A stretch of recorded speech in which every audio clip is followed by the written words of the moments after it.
For a sizable chunk of my childhood, I didn't have the latest consoles growing up. My parents didn't make much money, so up until the early 2000s, my brother and I just had a Sega Genesis.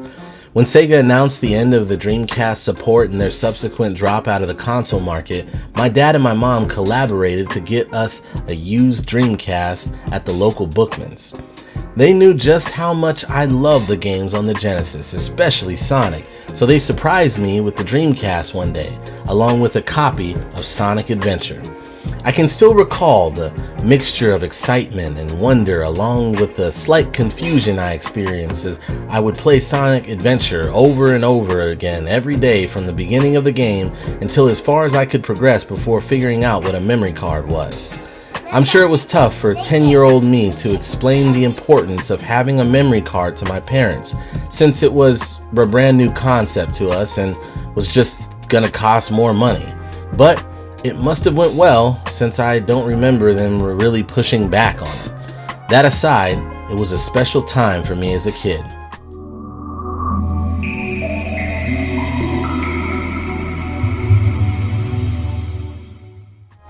Fast forward into just a few years later, the PlayStation 2, the original Xbox, and the Gamecube were dominating the console scene, and I specifically remember a commercial or ad or something about the Gamecube rolling back in price down to just $100. That even prompted my mom, who isn't a fan of gaming in general, to buy us a Gamecube.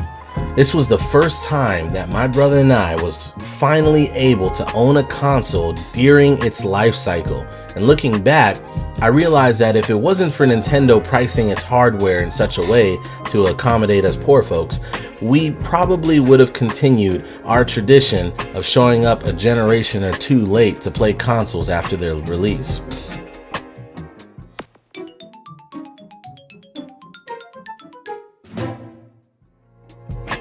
This made the GameCube sort of special for us, because we were finally able to experience new games as they were coming out. Besides that, we also got to play Phantasy Star Online Episode 1 and 2, which is still my favorite game of all time. Why mention this in a video about the new Nintendo Switch 2? Well, when I look at game consoles and the pricing over the years from that generation and after, with the exception of maybe the Wii U, it seems like Nintendo had kind of become the ones to stick up for the little guy on a budget when it came to the pricing of their consoles. I'm gonna go ahead and get this out of the way and assume that we all are well aware of the announced price of the Nintendo Switch 2, along with the pricing of some of its games, as well as its introductory welcome app game thing. Even folks I know to be pretty casually invested into gaming news knows about this, and well, let's just say that Kimmie and I have some thoughts. But I want to make something clear before I continue. This isn't one of those Nintendo hate diss track videos where we talk about Doug Bowser and his sinister plot to turn Nintendo over to the anti-consumer dark side or whatever. I think it's childish to want to go to war online over what's essentially just a hobby, when we instead could direct our attention more towards things that matter, like a carton of eggs costing more than my latest album, and people still not listening even though it's the dopest hip-hop thing that's landed since Midnight Marauders or Hideout Productions Volume 2. Yes, I've said it. There, look it up, check it out, thank you. Besides, if we're gonna keep it a buck, Nintendo is a giant corporate company, just like Sony and just like Microsoft, and no matter how they try to paint themselves with a family-friendly coating, they're at least a little bit interested in that money that you as a consumer is carrying around in your pocket. That's just how business works. Take it from a broke indie developer who is married and still trying to strike the balance between passion and business. We all gotta make money somehow to eat and put food on the table. But I do agree that there could be good and honest practices when doing business, and there could be dirty ones too. And honestly, I'm not completely sure where Nintendo stands on that front. I'm no expert when it comes to business, inflation, technology, politics, or tariffs. I'm just a broke guy who loves his wife and is passionate about gaming. See, I've been watching videos, reading articles, and paying attention to this whole thing, and it's gotten me squinting my eyes and rubbing my chin in contemplation, wondering if there's more to this than we think. Besides, Kimmie and I thought that our experience with gaming together at this lower street level could hopefully offer a bit of a unique perspective on the subject. Something helpful for those who are caught up in the storm of confusion and hype surrounding Nintendo's latest outing. But due to us dealing with a severe case of jet lag after returning from our trip overseas, Kimmie suggested that we split this video into parts to cover the topic without it taking too long. So here's my crack at part 1. I don't actually think there's anything wrong with Nintendo pricing the Switch 2 at $450. It makes sense when it comes to the other hardware on the market. I've seen some videos try to say that you can't compare the Switch 2 to other handhelds on the market like the Steam Deck or the ROG Ally because those are basically PCs and they can be used for so much more. But I disagree because I don't believe people buy Steam Decks to watch YouTube videos and browse the internet or answer emails. Laptops and tablets are for that. I'll tell you what the problem is. The problem is that Nintendo's stance on things doesn't quite communicate clearly as to why the pricing is not the problem, and this comes across a certain way. Never mind the fact that they haven't clearly given us a reason for believing that the Joy-Cons will last longer than a season without stick drift. Listen, they're a big enough company with not only a historical track record and reputation, but a professional PR team and marketing experts to boot. They do not need fans to explain their business practices, and if we find ourselves explaining for them, it just seems kind of fishy. All Nintendo had to say was, the entry-level hardware of at least one of our competitors is $50 less, and the Switch 2 offers much more power than that. Easy. But see, that's where the confusion starts for me, with the technical side of things. I remember reading on comparisons between the Steam Deck and the Switch 2, and while the differences in specs have been laid out, I have yet to see a clear take on whether the Switch 2 is as powerful as a PS4, the same as a PS4 Pro, or in between a PS4 Pro and a PS5. These are quite different assessments on its actual power, both graphics and performance-wise, and yet I've seen articles and videos each say different things. I feel like that matters when judging its value versus its price. I don't care if the screen can reach 120 Hz. That's hardly even necessary, especially when it's just a handheld. I want to know if that thing can run Monster Hunter Wilds decently enough at a steady frame rate without dips or crashes. I want to know why Final Fantasy VII Remake was the only game in the trilogy announced when Rebirth has already been Steam Deck verified for some time with decent performance and agreeable graphics already in handheld. Those games were made in the same engine, and it's been some time since both of their releases, so I feel like that's an elephant in the room kind of situation that no one's talking about. On top of this, I've heard that Japan's getting the Switch 2 for like $100 less than in the US. I mean, based on their response, it sounds like it's because of differences in economy. But why should that matter? Is it because the Switch 2 is being manufactured in different places for different countries so that there are different costs? Or was that just decided because folks in a boardroom meeting felt we could afford $100 more? I mean, when we were in the Philippines a couple weeks ago, I picked up Xenoblade Chronicles X for like $35 when calculating the difference in Philippine pesos. And I noted that the Tears of the Kingdom Switch OLED was there, and it was $30 cheaper than in the States. Maybe this was always a thing. Then there's the price of the games. Somehow, a supposedly reputable source came out with information saying that digital copies for new Nintendo Switch 2 games were going to be $80, while physical copies were going to be $90. This was apparently false. Then I keep seeing sources go back and forth on whether or not the upgrade is included on the Nintendo Switch 2 edition cartridges for Breath of the Wild and Tears of the Kingdom. What's with all this misinformation and confusion? It seems to me like we all need to reel it in and see for ourselves what's going on with this thing. But real talk, $80 for a game is rough. Yeah, inflation is a real thing, but is it right to price something higher because you know people are just gonna buy it anyway? That point of reasoning just seems kind of messed up.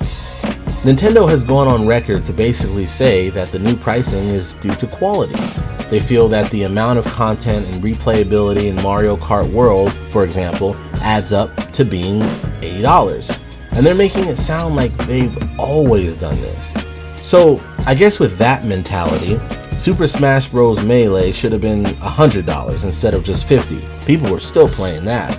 Batman Arkham anything you can think of should have been $120, and insert your favorite Elder Scrolls title should have been at least $300 because people are still playing those games to death till this day while discovering new secrets within them up until now. I mean, yeah, besides Smash Bros, those aren't Nintendo games, but Nintendo has to think about other titles outside of their own, like Baldur's Gate 3, for example, or Elden Ring, when using that line of thought to price their games. Don't get me wrong, despite not being much of a Mario fan, I do actually really enjoy Mario Kart games, but I just can't see a Mario Kart game being worth $80 right up front like that.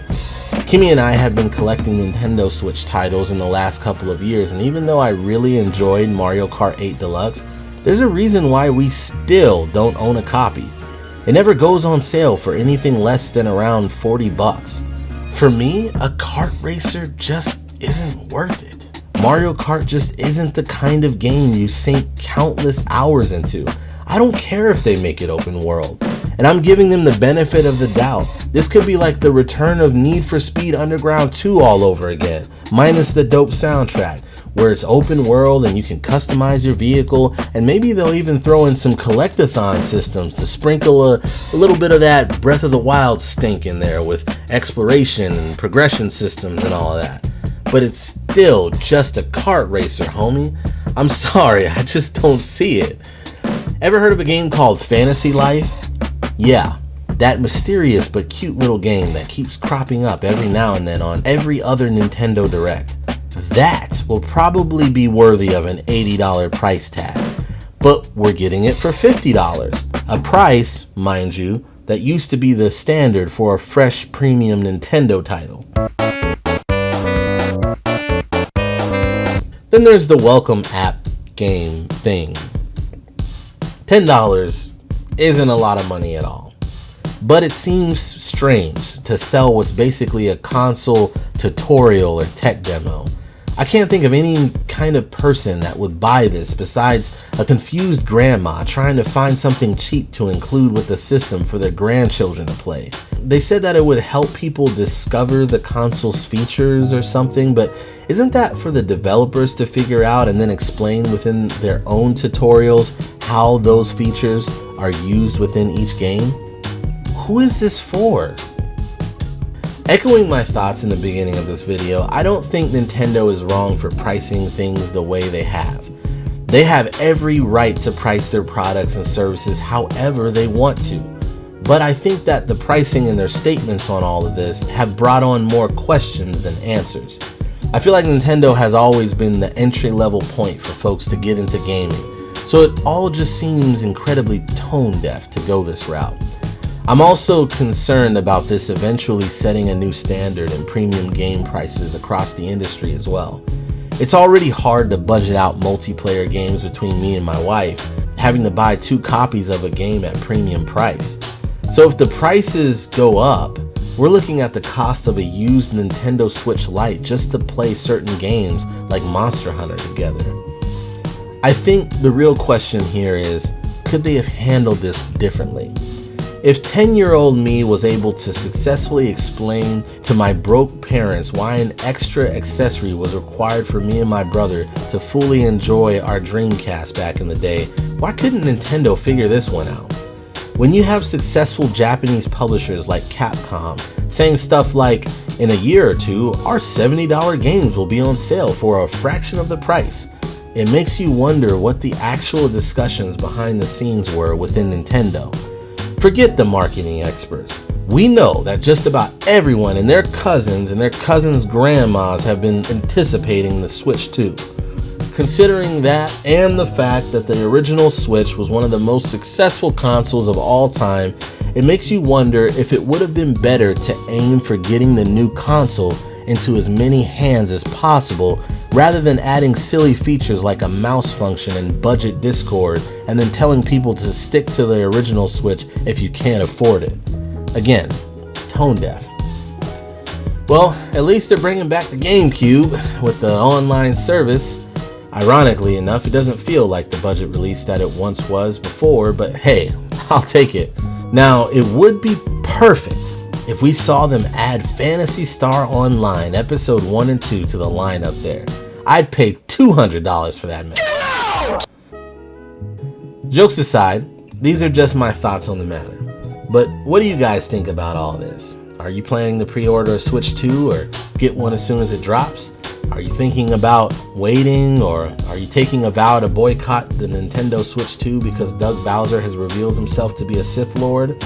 Or are you a Nintendo fanboy that wants to diss me and defend your favorite childhood corpo company by dropping some extra spicy takes down into the comments section? We want to hear what you guys actually think, and we'll keep the conversation going in the comment section. Also, keep an eye out for Kimmie's thoughts in our part 2 of this, which is coming at some point soonish in the future.